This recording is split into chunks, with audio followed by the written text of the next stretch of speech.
ನೊಂದ ಜೀವಕ್ಕೆ ಮುರಿದ ಮನಸ್ಸಿಗೆ ಪ್ರಶ್ನೆಗಳಲ್ಲಿ ಸಿಲುಕಿದ ಜೀವನಕ್ಕೆ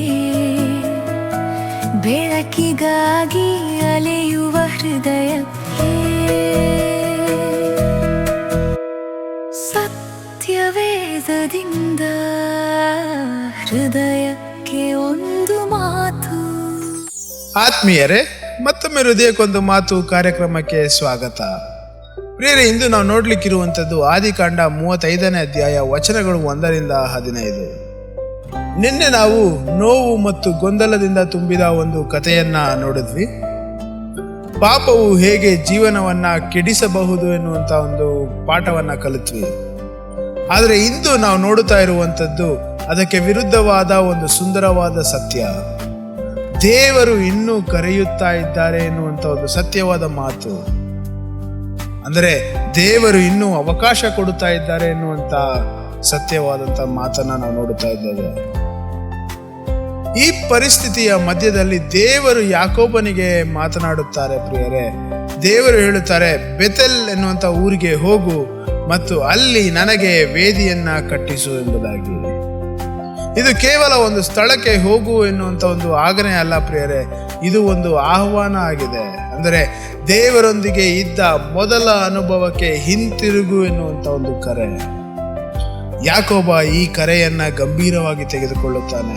ಅವನು ತನ್ನ ಕುಟುಂಬವನ್ನ ಕರೆದು ಒಂದು ಮಹತ್ವದ ಮಾತು ಹೇಳುತ್ತಾನೆ, ನಿಮ್ಮ ಮಧ್ಯದಲ್ಲಿರುವ ಎಲ್ಲಾ ವಿಗ್ರಹಗಳನ್ನ ತೆಗೆದು ಹಾಕಿರಿ ಎಂಬುದಾಗಿ, ನಿಮ್ಮನ್ನ ಶುದ್ಧೀಕರಿಸಿಕೊಳ್ಳಿರಿ ಎಂಬುದಾಗಿ, ನಿಮ್ಮ ಬಟ್ಟೆಗಳನ್ನ ಬದಲಾಯಿಸಿ ಎಂಬುದಾಗಿ. ಪ್ರಿಯರೇ, ಇಲ್ಲಿ ನಾವು ಒಂದು ಆಳವಾದಂತಹ ಸತ್ಯವನ್ನು ನೋಡುತ್ತೇವೆ. ದೇವರ ಕಡೆಗೆ ಮರಳುವುದು ಹೊರಗಿನ ಪ್ರಯಾಣ ಮಾತ್ರ ಅಲ್ಲ ಪ್ರಿಯರೇ, ಅದು ಒಳಗಿನ ಬದಲಾವಣೆಯೂ ಸಹ ಸೇರಬೇಕು. ಯಾಕೋಬನ ಕುಟುಂಬದಲ್ಲಿ ವಿಗ್ರಹಗಳು ಇದ್ದವು ಎಂಬುದು ನಮಗೆ ಅಚ್ಚರಿಯ ವಿಷಯವಾಗಬಹುದು. ಪ್ರಿಯರೇ, ದೇವರ ಜನರಲ್ಲಿಯೂ ಅಡಗಿರುವಂತ ವಿಷಯಗಳು ಇರಬಹುದು. ಆದರೆ ದೇವರ ಸಮ್ಮುಖಕ್ಕೆ ಬರಬೇಕಾದರೆ ಅವೆಲ್ಲವನ್ನ ನಾವು ಬಿಡಲೇಬೇಕಾಗುತ್ತದೆ. ಆ ಕುಟುಂಬ ತಮ್ಮಲ್ಲಿದ್ದ ಎಲ್ಲಾ ವಿಗ್ರಹಗಳನ್ನ ಮತ್ತು ಅಲಂಕಾರಗಳನ್ನ ತೆಗೆದುಕೊಂಡು ಯಾಕೋಬನಿಗೆ ಕೊಡುತ್ತಾರೆ. ಯಾಕೋಬ ಅವನ್ನ ಒಂದು ಮರದ ಕೆಳಗೆ ಅದನ್ನ ಹೂತು ಹಾಕುತ್ತಾನೆ.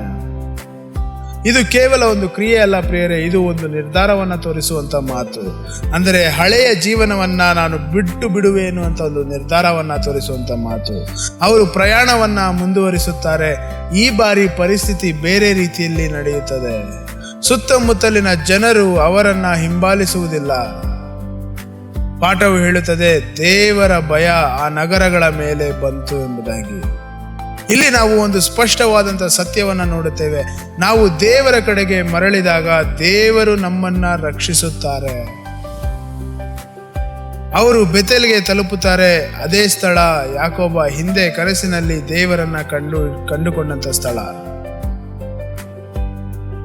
ಈಗ ಅವನು ಅಲ್ಲಿ ವೇದಿಯನ್ನ ಕಟ್ಟುತ್ತಾನೆ. ಅವನು ದೇವರನ್ನ ಆರಾಧಿಸುತ್ತಾನೆ. ಇದು ಒಂದು ಪುನಃ ಸ್ಥಾಪನೆಯ ಒಂದು ಕ್ಷಣವಾಗಿದೆ. ಸಂಬಂಧ ಮತ್ತೆ ಸರಿಯಾಗುತ್ತಿರುವ ಕ್ಷಣ.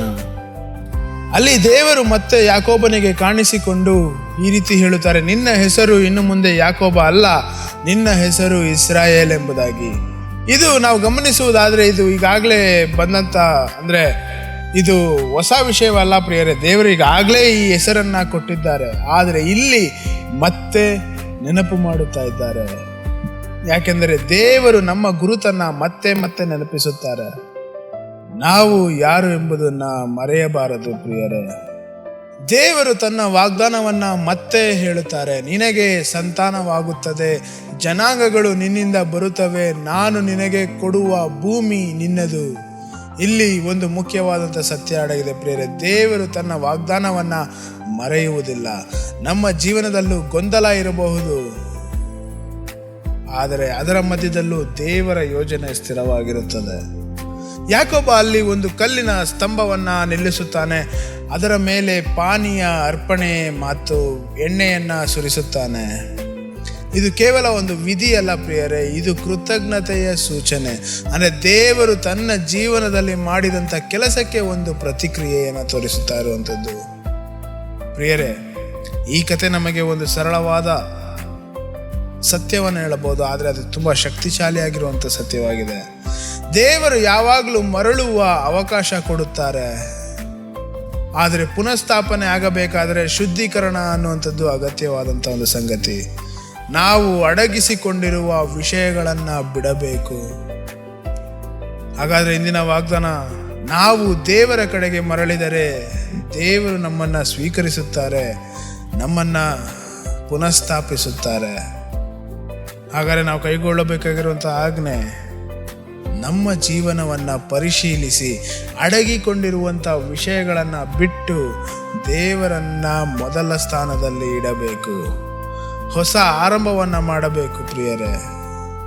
ಹಾಗಾದರೆ ಇಂದು ನಾವು ಇದು ನೆನಪಿಟ್ಟುಕೊಳ್ಳೋಣ. ಯಾಕೋಬ ತಪ್ಪುಗಳಿಂದ ಕೂಡಿದವನಾಗಿದ್ದನು, ಆದರೂ ದೇವರು ಅವನನ್ನು ಬಿಟ್ಟಿಲ್ಲ. ಅವನನ್ನು ಮತ್ತೆ ಕರೆಯುತ್ತಾ ಇರುವಂಥದ್ದನ್ನು ನೋಡುತ್ತಾ ಇದ್ದೇವೆ, ಸ್ಥಾಪಿಸುತ್ತಾ ಇರುವಂಥದ್ದನ್ನು ನೋಡುತ್ತಾ ಇದ್ದೇವೆ.